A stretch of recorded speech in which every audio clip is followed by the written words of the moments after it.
Hello everyone, welcome to UMD Media. UMD Media works on understanding, measuring, and doing, and it strives to contribute to an evidence-led, evidence-rich discourse and decision-making in the Horn of Africa, Ethiopia.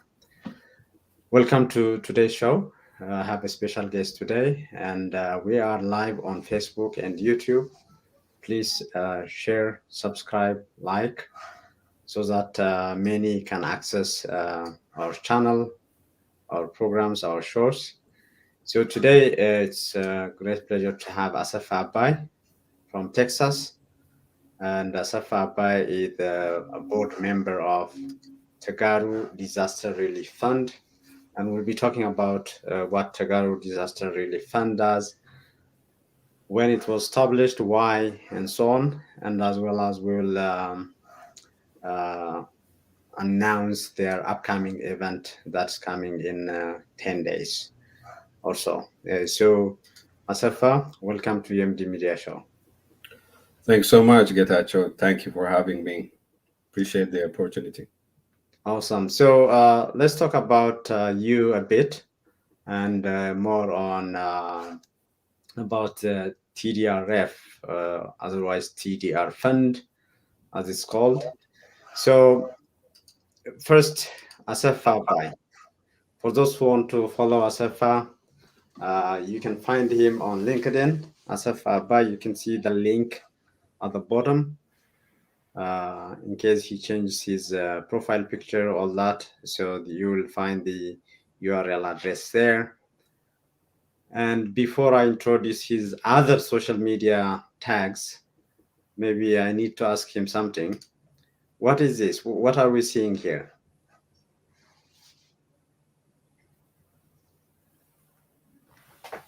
That looks like Ukro Gudbahari, I believe.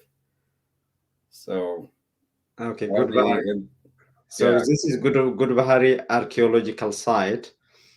You maybe take the opportunity to introduce to us. There are a number of things here: Wokro, Cherkos, Wokro Lodge, all that. So, because the reason I'm showing this, our audience will discover why we are doing this. But can you speak to what's Gudbahari, all these sites, Wokro, Cherkos, and Wora? Well, Gudbahari is essentially a name of the river that crosses pretty much the town of Ukro, Ukro al Tawla'alo. I believe there are two Ukros in Tigray, the other being Ukro Marai. So we're talking about Ukro al Tawla'alo, and it's situated north of the town when you head out to Adigrat. It's also close proximity to the Rockywan Church, called actually one of the earliest foreign visited Rockywan churches in the country, I believe, because of its proximity to the main road access.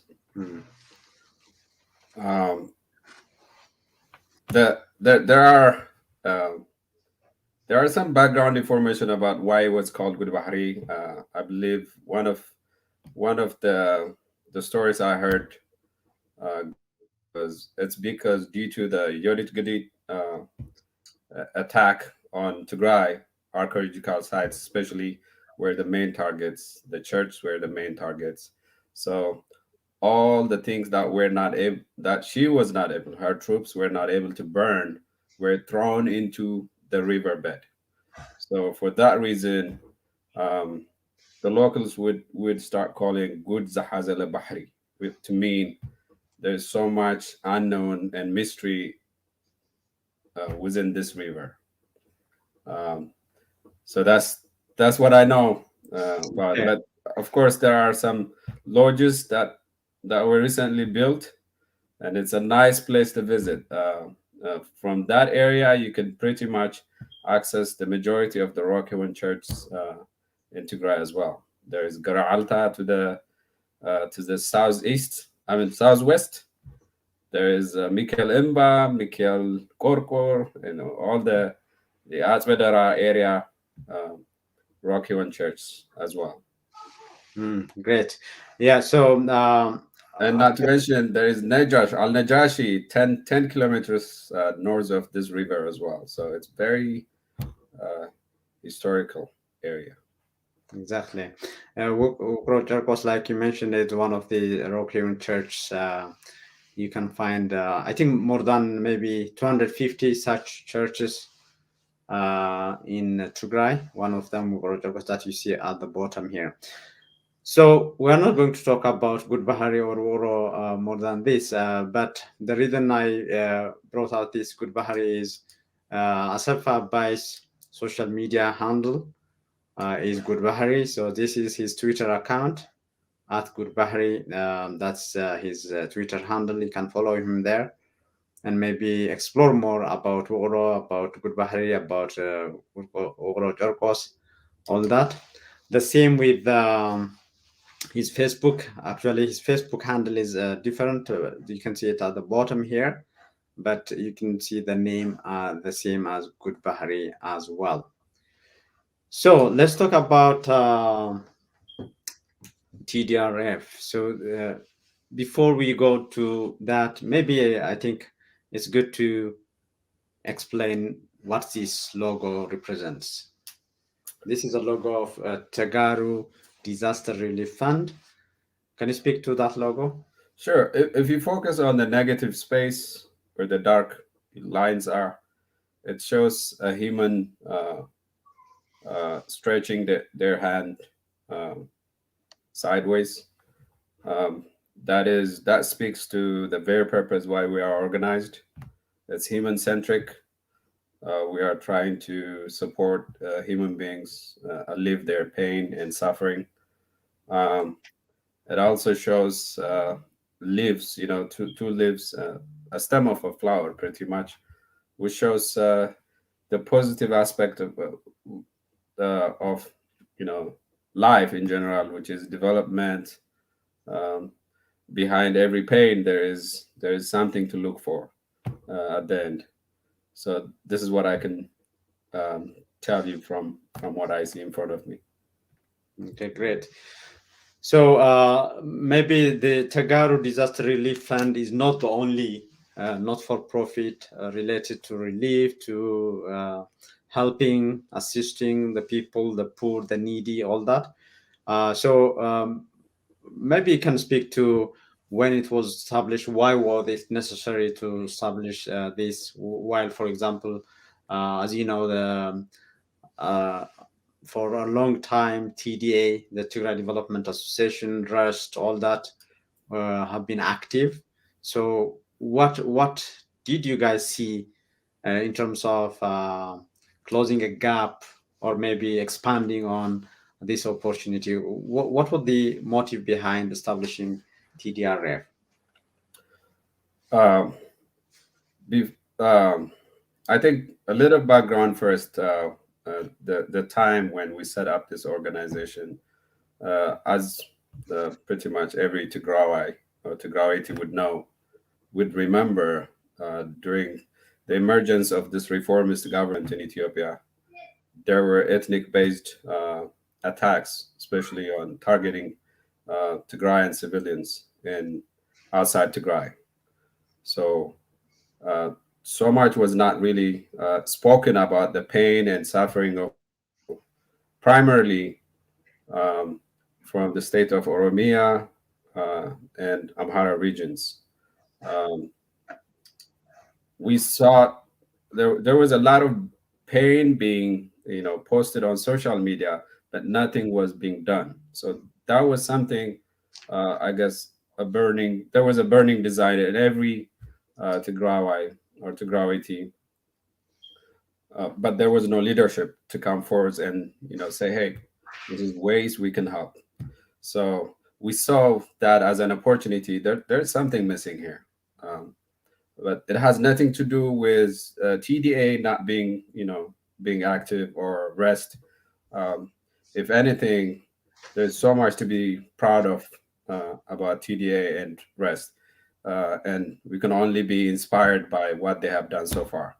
Um, at the same time, um, during that time, there was a lot of political discourse in our community, and as you can imagine, TDA or REST could have been more likely be associated with a certain uh, political party. So for that reason, um, we thought maybe we could be a platform that is encompassing of all the Tegaru, so that we can help our people. That's the main reason.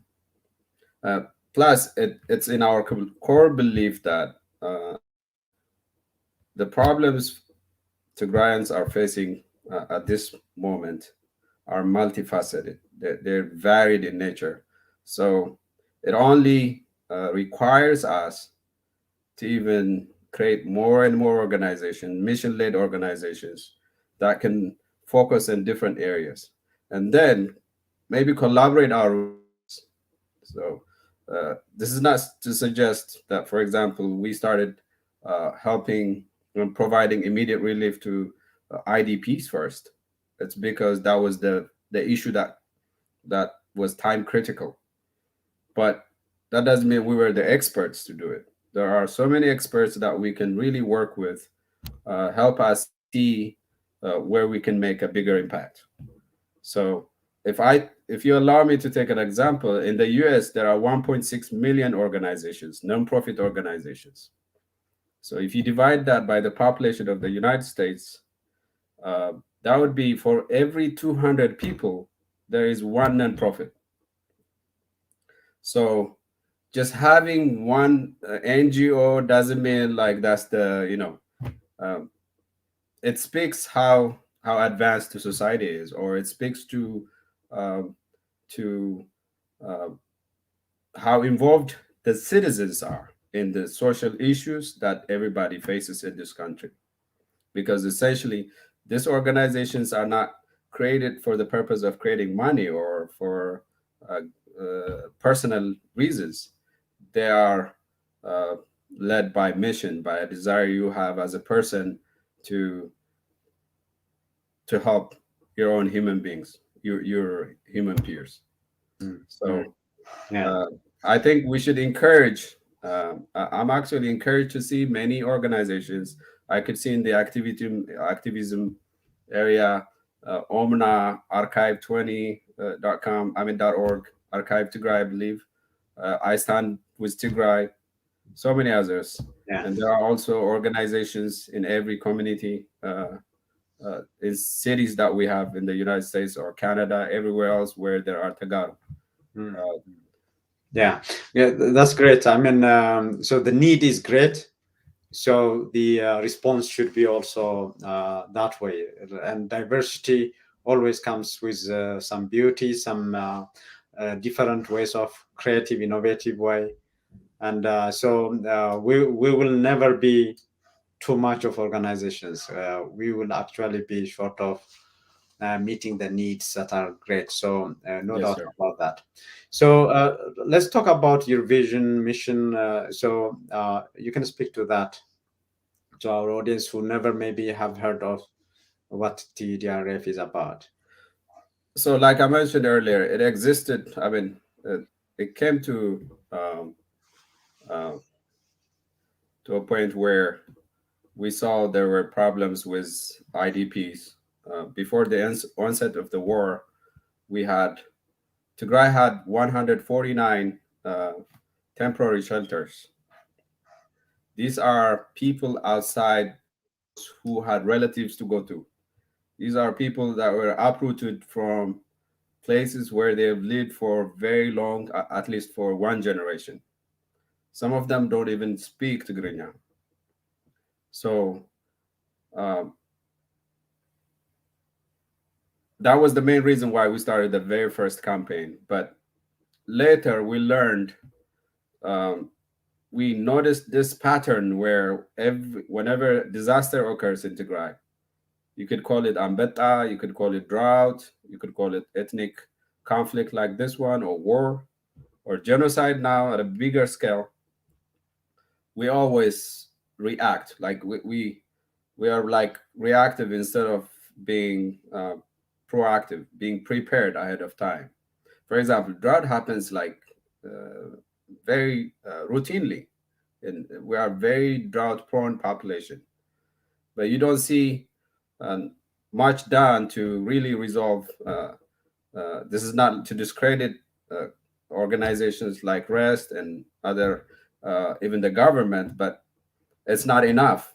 So we thought there is enough resources for in Tigray, even outside the Tigrayan elite, people that have really vast knowledge on um, could be sustainable development, agriculture, in the field of health sciences, education, and so forth. Why not set up this organization where all this resource can be mobilized and maybe become the next TDA or the next rest? Why not? That's the reason why we organized the TDRF. With that point, so you repeatedly say we, and we know that you are a board member. Actually, you are the former president.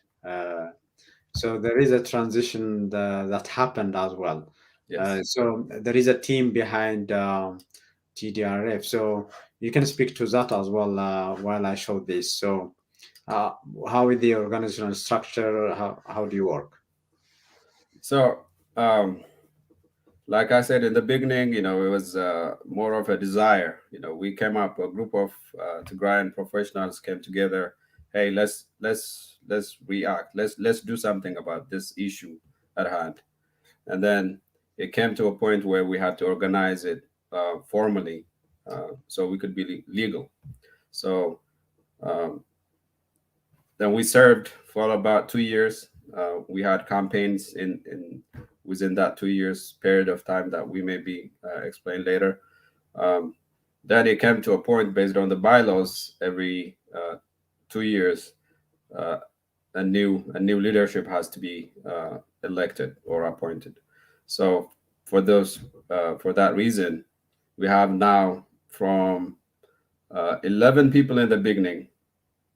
Uh, we are now 15 strong uh, board members. So it's led by an executive team. I mean, the majority of the strategic planning and thinking and formulating pretty much to where we are headed as an organization is pretty much done by the executive team, and the board members uh, pretty much oversight that leadership team. Okay. I like the composition. So in the executive team, I see majority women, I guess. Yeah, that's the interesting fact. Yeah, that's I great. am I am really proud of us, to where we are. I'm very very positive that TDRF will be a very impactful organization.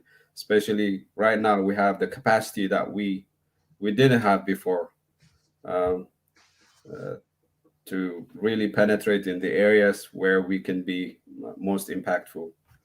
Mm. So maybe the board should increase by one to make it at least 50-50. Okay, so let's jump into your work. So you have been talking about, slightly about your work, but can you speak to the different themes, areas, topics, aspects, activities that you do? Yeah. So these goal areas you see in front of you are based on the UN Sustainable Development Goals that was adopted in 2015. Out of the 17 goals, the top ones are ending poverty, maybe respecting the planet, right? So in Tigray, we looked at the very source of pretty much source of our problems is poverty. So based on that, we have these 4 5 areas where we can focus. And like I mentioned earlier, it doesn't mean that we have all the expertise in the team, but we plan to have sub teams, committees that can help us, um, uh, work and bring greater impact on the society that we serve. So food security is one of them, which is tied to agriculture, and we can we can only work maybe help.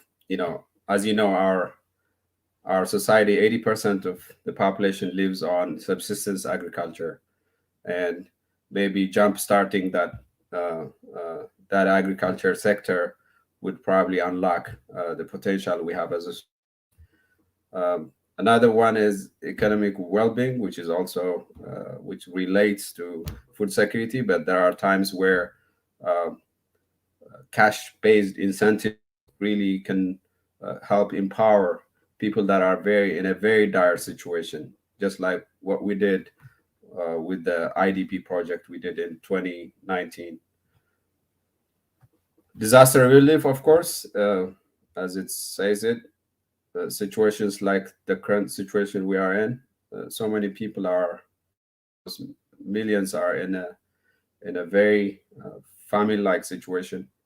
Uh, the health sector has been destroyed pretty much.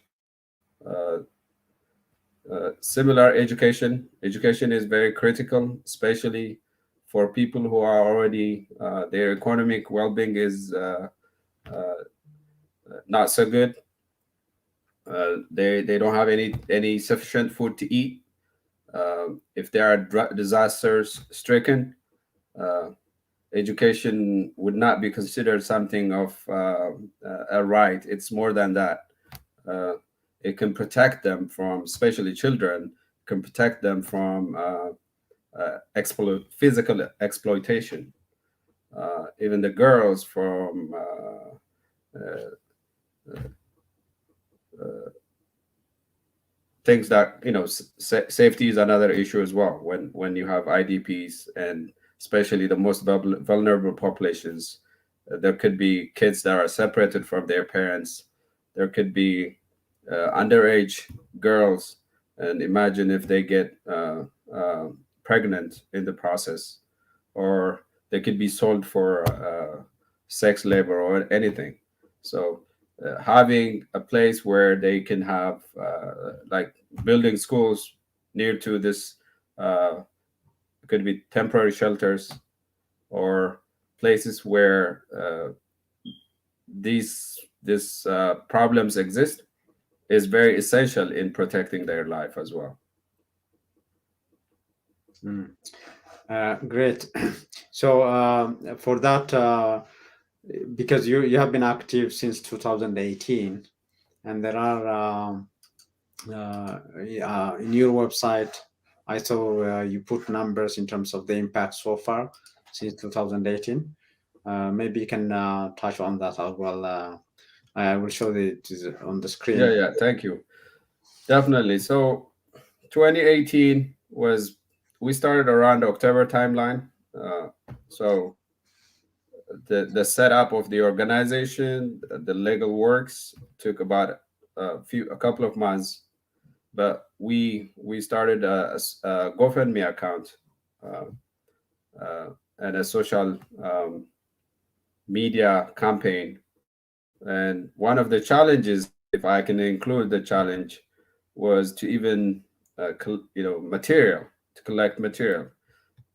Very little was known about the suffering of the people. There were essentially none. There were a couple of interviews, but other than that, well, there wasn't there. So I think beyond the cash amount that you see, uh, most of the work we thought we did well, was the awareness we created that this problem even existed in 2018.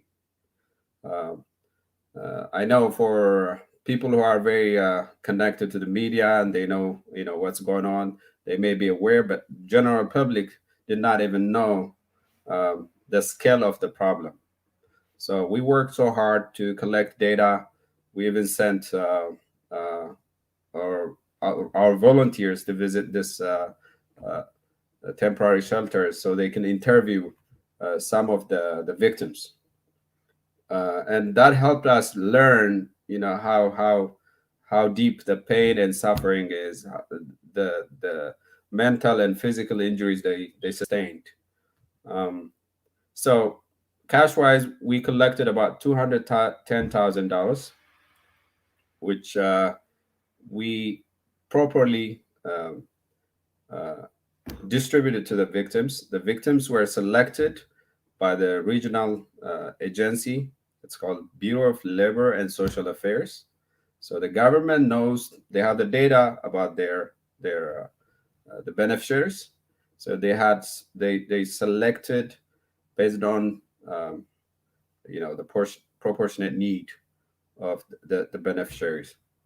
Um, I don't have the data in front of me, but it can be maybe that's something people can find on our Facebook page. There is a scale. First they rank them in terms of priority. So based on the need the families have. So we paid them based on that. And the next project is uh, during the Tigray relief. We call it Tigray relief project. So during the invasion of Tigray, um, as you can imagine, it was hard to really. There was no connection. There was no way of interacting with our grassroots level uh, uh, partners. But uh, we worked with the Houston community, with the Houston Tigray community, and they contributed almost $90,000, and that $90,000, 80,000 of it was routed uh, to Tigray, and we immediately uh, made the transaction with the factory that produces the wheat flour. And I want to thank uh, Mulu Charity Acts Coordination Center and OSSHD Tigray, which is managed by brother Yurga. And of course, Mulu is managed by Mulu. On the previous project, I want to also thank Canadian Elders Association. Those are the people who really managed the distribution of the funds. That was a cash-based intervention for the IDPs. The next one was we sent $5,000 to Sudan uh, for basic, for the purpose of buying basic supplies to uh, people that were displaced as a result of the war. We also raised about 10 grand during the 3-day prayer uh, period. That was, I think, that was declared on, if I remember, about June timeframe. So this is high level. This is the impact we've made so far as an organization. Great. So the source and the fuel, the engine everything of this is fundraising, right? So you were mentioning about what you have used that for so far, and you are actively as well fundraising. Among other things, you also look for grants, advocacy, all that. Maybe our audience would be interested in that as well. So if you can speak to your initiatives. Initiative. So um, as TDRF, uh, social media or fundraising campaigns are as one source of income for us. Um, it is primarily done through uh, social media campaigns, but also we also work with community organizations. We've worked uh, especially during the two beginning campaigns, through community centers, Tigray community centers. Those are the engine of our what we are, for everything we do at TDRF. Uh, we worked even with TDA. We've worked with Aulalo Schools Alumni Association. We've worked with um, the Dallas community, Tigrayan community, the Dallas Tigrayan Alliance community. We worked with Houston. This is the second time we're working with Houston community. Um, uh, the DMV area, big supporter, big ups for them. The DMV Tegarus. We worked with the Boston community, Tigray community. We have also sent emails, formal emails and communications to all the community centers and organizations um, when we started the first campaign. So that helps us, fuel some of that money. Almost half of it came straight from uh, this individual organizations. They managed their own campaigns, and they deposited the money to our account, so we could facilitate the distribution of the fund. Grants is one that we are looking into currently. Uh, it's both ways. We are trying to look for grants ourselves, but at the same time, if we have the cash, we also look for other initiatives, especially in Tigray focused initiatives that are ongoing that could interest us. If it fits into the strategic goals that we have as an organization, we intend to uh, fund them. Social media advocacy, like I said in the beginning, um, some problems that we have in Tigray really um, they're not known to the world. So our job here is to make sure that that knowledge base is available to everybody, so everybody knows the welfare of our people and the challenges. Knowledge hub. We throughout this process, we've had challenges. We've had things that we have learned as an organization. We also have capable people that have acquired experience. Uh, so we thought we could actually help other nonprofit organizations, um, to govern nonprofits by providing knowledge of any uh, tools that are available that they may exploit, so they can be successful. Great. Thank you so much. One thing that, when it comes to fundraising and dispensing that to the needy, to those who are in need, people ask about transparency. So, how do you work in terms of TDRF, in terms of what you're mentioning, what you're showing in the numbers there? Do you have a mechanism of, closing the loop in terms of feedback to those who helped you raise the fund or in the giving, all that, because we'll be talking about what the Giving Tuesday that's coming up. So how do you deal with the issue of transparency? How do you work with that?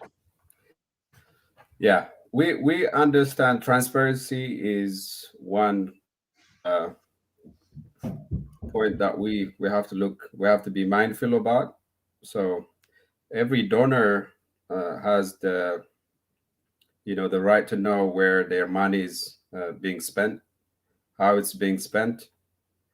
Um, so we try to publish uh, letters, press release letters to update our donors.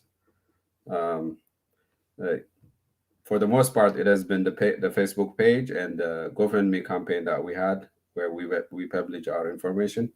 At the same time, we used the IGA forum, I believe. And when we get a chance, also, we come out live and speak about what we have done so far, the challenges we face as an organization. I mean, it's not clear cut. There were times, going to be honest, there were times where we probably have lacked to provide information because it was moving very slowly because um, uh, the things that were happening back home were somewhat out of our control. So we had to really wait for the agency to provide us the list. So we were not moving for the most part of 2019, I believe. But we ended up um, making sure the money went directly to the beneficiaries. I think that's what one thing maybe people can be proud of is from this organization is usually what happens is um, the experience of people, even myself, is we send money and then what we get is a receipt, but we don't really see the impact it had on the people that we sought to help. So we wanted to change that narrative. We're trying to make sure that doesn't happen with TDRF. If your money comes into TDRF, we got to make sure we inform you where that money was spent. So, so the website you see is an effort to be more transparent. Um, Also, even this media interview, I mean, the conversation we are having is one of the reasons uh, uh, we are doing. So to make sure, and also if there is a company called GuideStar, it labels organizations based on how transparent they are, how effective they are in terms of updating their donors. If you can see out there, we are silver labeled. As young as we are, to have that kind of um, label is I think is telling. Mhm. That's great. I think that that's an important aspect in terms of you also have social media presence. So anyone who wonders about whatever activities you are working on, where the money is spent, or how they can help, support your social media presence website is clear there. So consistently through Facebook, Instagram, Twitter, you can see that TDR Fund is the handle. These are the screenshots. This is the Facebook page, facebook.com/TDR Fund. You can see this is the Instagram, the same instagram.com/TDR Fund. I think I jumped the, let me see if I can get the Twitter. This is a website, tdrfund.org. So you have opportunities to donate as well as to contact. I had the Twitter, but I think it's not there. But it's the same TDR Fund in the website. So maybe let's play on your promo video on the upcoming event, and you can speak to that. And maybe I will also get your final word on the show today.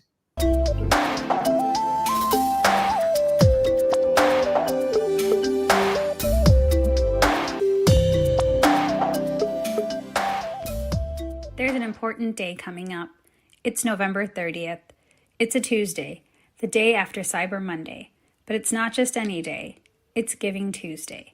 Giving Tuesday is a global day of giving that's grown into a movement uniting people around the world. It's simple. After you get, you get a chance to give in any way you want. Find something you care about, give, and then tell people about it. Sharing why you give will inspire others. We hope that you will give to the Tegaru Disaster Relief Fund. Give to women, give to children, give to families. Give to refugees in Sudan, give to displaced persons in Tigray. It doesn't matter where you live or how much you give, little actions can make a big impact. So find a way to give back this Giving Tuesday. Give for Tigray.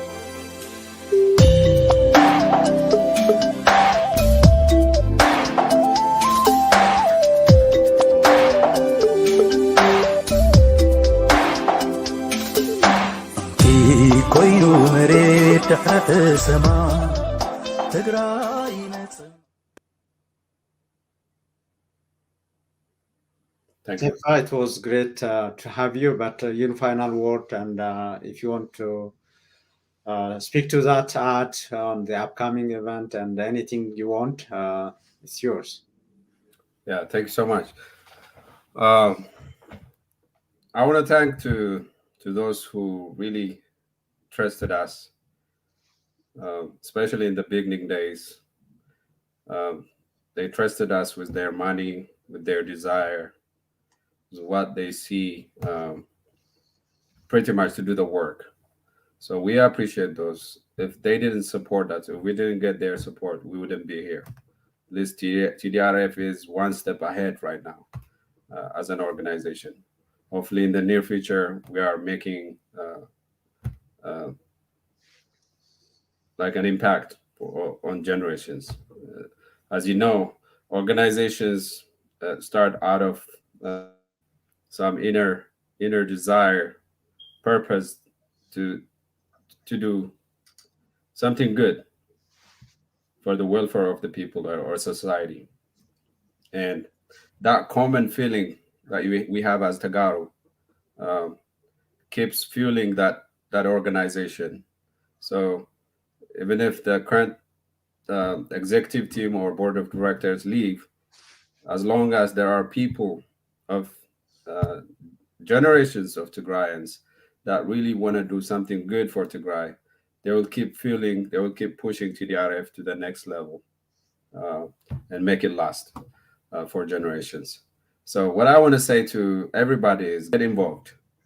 It could be TDRF. Your interest could be in women's health. Your interest could be in child welfare. Your interest could be in the victims of Tigray. Your interest could be in justice. Your interest could be in anywhere. It could be in religion. It could be in rehabilitating the rivers, for example, which Gudbahari I have really a huge inclination about because I grew up swimming there. I don't want to see it dry right now. So if I get a chance, I would work on rehabilitating Gudbahari as a river because it's more than a river for me. It's a place where I used to go after school, and it was a zen time for me. It was something that I really almost a natural exposure for me. So I'm sure you have something to offer. Every person has a potential to do something good.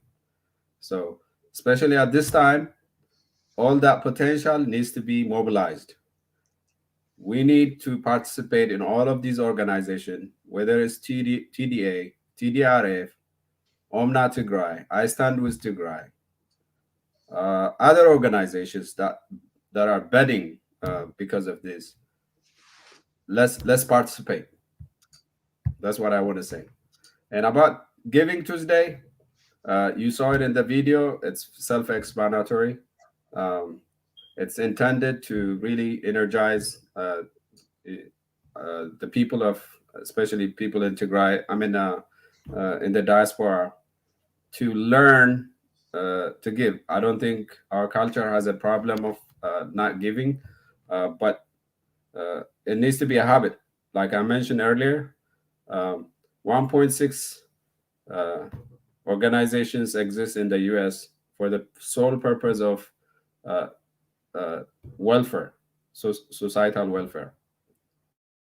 10% of the workforce volunteers for these organizations. 10% of the 300 million people, they contribute their time and energy in working for these 1.6 organizations. So as Tigrayans, that's one way of achieving, the goal as the goal as society, as the goal the society of Tigray has. Like if we want to see them, if we want to see Tigray developed, advanced, then NGOs can also get us there, I believe, because when we deal with the problems that we face as a society, they can facilitate the existing development goals we have as a country. Thanks so much. Great. It was great to have you, Assefa. Abay, yes, I must say that there is a word in Tigray, actually in Tigrinya, Wadabe, which literally means getting organized. So that's in the political DNA, social DNA of Tigray. So get involved in TDRF or other organizations and contribute. Get also the experience of volunteering and working in a team of helping others, giving back to the community that nurtured us, so on. And there is also a clubhouse event. UMD Media is happy to collaborate on that with TDRF. So look for the social media contacts that we showed you earlier. There will be an announcement there coming on the same day, November the 30th. Assefa Abay, what the good Bahari. It was great to have you here.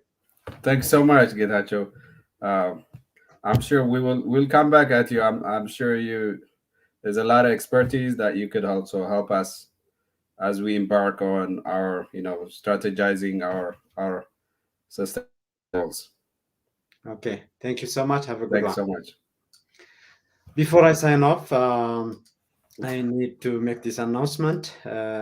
لو عندي ساعات 6 Eastern Time بندا قبر هيوت مس بروفيسور داود سيراج ጻንሕት ክህልወና እዩ ከየምልጠኩም ላይቭ ከናቲና ፕሮፌሰር ዳውድ ሲራጅ ጋሻ እንዳ ገብረ ህይወት ብነጋድራስ ገብረ ህይወት ባይከዳኝ ቅድሚ 102 ዓመት ዝዓረፈ ሓውና ወዲ 33 ዓመት ኮይኑ ናይ ሕክምና ምሁር እዩ ነይሩ ኮይኑ ግና ዝፍለጠሉ ብመንግስታዊ ምሕደራ ናብ ዝመሳሰሉ ብጣዕሚ ዓመቕቲ ሓሳባት ህዝቢ እውን ንዘንማዕበል ዓድታት ተይተረፈ ህዝቢ እውን ዝጠቅም ድሕሪ 102 ዓመት ዝጠቅም ሓሳብ ዘልዕለ እዩ ብዙ ሰመናዮ መደበኛ ፕሮግራምና እዩ ኣብ እንዳ ገብረ ህይወት ፕሮፌሰር ዳውድ ሲራጅ ላይቭ ጋሻ እዩ ከየምልጠኩም ሰዓት 6 p.m.